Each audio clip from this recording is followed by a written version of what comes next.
আসসালামু আলাইকুম বন্ধুরা, আজ আমি আপনাদের মাঝে আরও একটি চমৎকার গাছের সাথে পরিচয় করিয়ে দেব, যা একই সাথে নান্দনিক এবং পরিবেশ বান্ধব।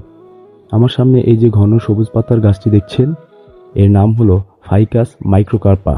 অনেকে একে চাইনিজ ব্যানিয়ান বা পাকুর গাছও বলে থাকেন। এই গাছটির সবচেয়ে আকর্ষণীয় দিক হলো এর ঘন চকচকে গাঢ় সবুজ পাতা এবং শৈল্পিক কাণ্ড। এটি মূলত গ্রীষ্মমণ্ডলীয় অঞ্চলের গাছ।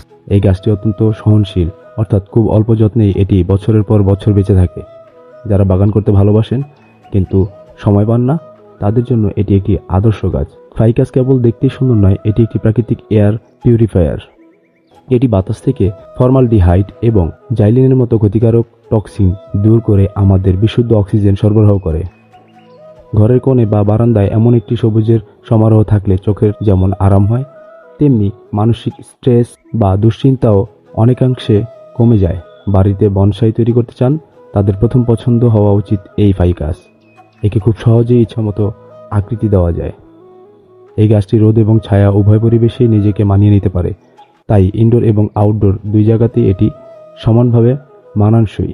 প্রকৃতিকে ভালোবাসুন, নিজের ঘরকে অক্সিজেনের ভরপুর রাখুন। আপনার সংগ্রহে কি এই ফাইকাস গাছটি আছে? না থাকলে আজই সংগ্রহ করতে পারেন। গাছ লাগান, পরিবেশ বাঁচান। ধন্যবাদ।